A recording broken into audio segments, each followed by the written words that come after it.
I think it's hard for most people to appreciate how easy it is to build your own home biogas system. Perhaps we want things to be more complicated than they are in order to somehow justify the suffering we've had to endure all these centuries trying to live without domestic biodigesters. Or perhaps we've simply kept the simple engineering principles out of the hands of the right people, women and children particularly, people who would intuitively understand that the waste from our kitchens and bathrooms can complete the growth cycle and become soil and food and fuel once again, and would realize that all we are really building is a stomach with a mouth and a throat, an anus and a ureter. This biomimicry is easy to understand if you think of a biodigester as a baby, or as an animal, a fire-breathing dragon if you like, rather than a machine. But it is simple. Here's how you do it the Solar City's open source way. Get yourself an old IBC tank, an international bulk container. You can find these used IBCs, these pallet-based 1,000-liter plastic shipping containers, literally all over the world. Take a 3-inch hole saw and drill 3 holes in the top of the tank as shown. If you're in a place with no electricity and no power drill, take a piece of metal pipe with a 3-inch diameter and heat it up and melt the holes through the plastic. We did this in the Dominican Republic with a 3-inch metal sink strainer. 3 inches is 76 millimeters for those of you doing metric. This is the diameter of the outer flange of the 2-inch uniseals we use. Next, get yourself 3 2-inch uniseals, grease them up with plumber's silicone, and pop them into the holes. Next, cut 3 pieces of 2-inch or 50 millimeter sewer pipe to a length of 1.5 meters. Designate one of the pipes as the feeding pipe, and cut the bottom at a 45-degree angle, so that the food waste you put in can slide out easily into the bottom of the tank. This gives the pipe a pointy end. Sand any rough edges and soap up the pipe and the inner ring of the uniseal, and firmly push the pipe through the uniseal, twisting as you go, until it reaches the bottom of the tank and stops. Designate the second of your 3 pipes as the gas outlet pipe, and cut a hole so that it will be just below the top of the digester when inserted through the second uniseal and pushed to the bottom. Yes, you'll have to measure this one, as the heights of your IBC can vary. You can do this by putting the pipe in the hole before you put the uniseal in and making a mark with a permanent marker about 2 centimeters below the place where the top of the tank touches the pipe. Make sure you sand the edges of this hole smooth and flush so it doesn't cut or get stuck on the uniseal on the way down. Then push the gas outlet pipe into the tank through the uniseal. We like to put the feeding pipe and the gas outlet pipe on the same side of the digester, as we find that this is where most of the food settles and most of the gas rises and collects. Designate the third of your 2-inch pipes, the slurry or effluent pipe, where the rich organic liquid fertilizer or compost tea will exit. We cut a hole in this last pipe. Make sure you also sand the edges of this hole smooth and flush so it doesn't cut or get stuck in the uniseal on the way down, so that when it's pushed down to the bottom through the uniseal, the hole will be somewhere near the middle of the tank. We do this because bioactive solids are being digested at the bottom of the tank, mostly carbs and protein, while lipids, oils, and fats will rise and be digested at the top of the tank, and we don't want to remove feedstock that is still energy-rich. By placing the outflow pipe on the opposite side of the tank, diagonally across from the feeding pipe, we maximize the hydraulic retention time of the feeding material, that is, the time it spends being digested in the tank, so we can win the maximum amount of energy from it.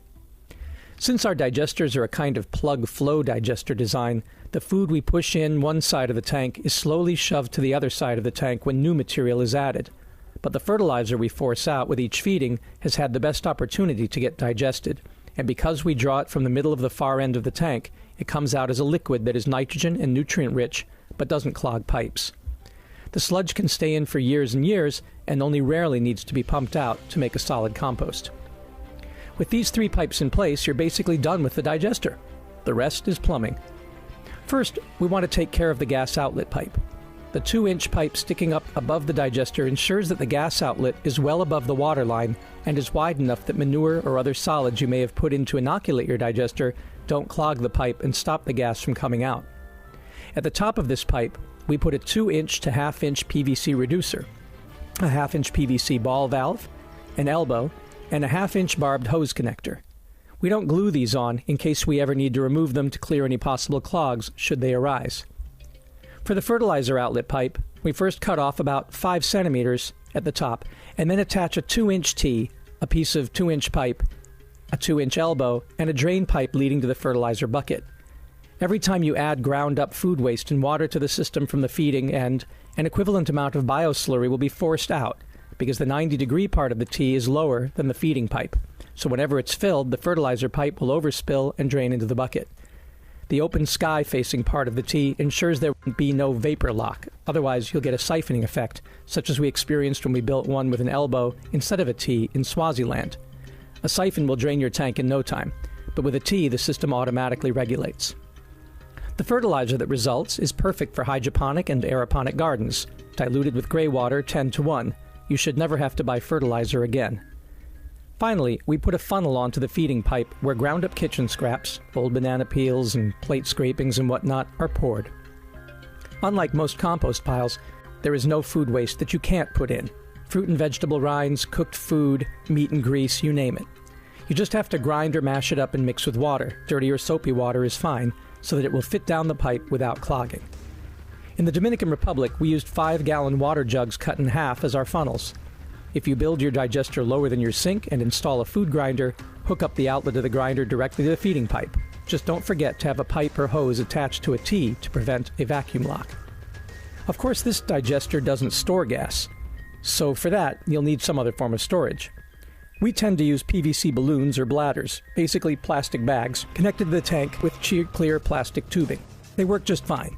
In New York, we've built these digesters in 2 family basements, and the gas is stored outside in the bags, with a T-line connecting the output to the kitchen stove. Yes, biodigesters are perfectly safe to use in the home. And they are generally odorless if fed correctly. But if you do want to ensure there will never be any smells emanating from the pipes, pour a thin sheen of vegetable oil or citronella in the feeding and outflow pipes every couple of weeks, and lightly cap them. If you're building your digester outside, there are a couple of things to finish up. If you're in a hot climate, paint your digester black. For one thing, the digesters are animal stomachs with the same microbes that live in animals doing the digestion, and they need to be kept at body temperature. The sun will heat up a black digester and help keep it warm. For another thing, the microbes must be kept in the dark. If light gets into your digester, which it will through the white plastic of the tank, algae will grow in the tank, produce oxygen, and kill off your anaerobic archaea. You'll get lots of gas, but it will all be carbon dioxide. So the tank should be opaque. If you're building your Solar Cities digester outside in a cold climate, you need to insulate it. We've found that cheap styrofoam and stretch wrap can work okay if you put enough layers, but you're best off if you can get the thing foam sprayed. And in really cold climates, you should insulate and put into a greenhouse, and even put PEX heating coils inside connected to a source of hot water, like a solar heater, or your shower or bath, using the gray water as it comes out warm. But that's the subject of another tutorial. We hope you will join the Solar Cities evolution to make the benefits of biogas affordable and simple for everyone. It really is easier than you think. So please, do try this at home.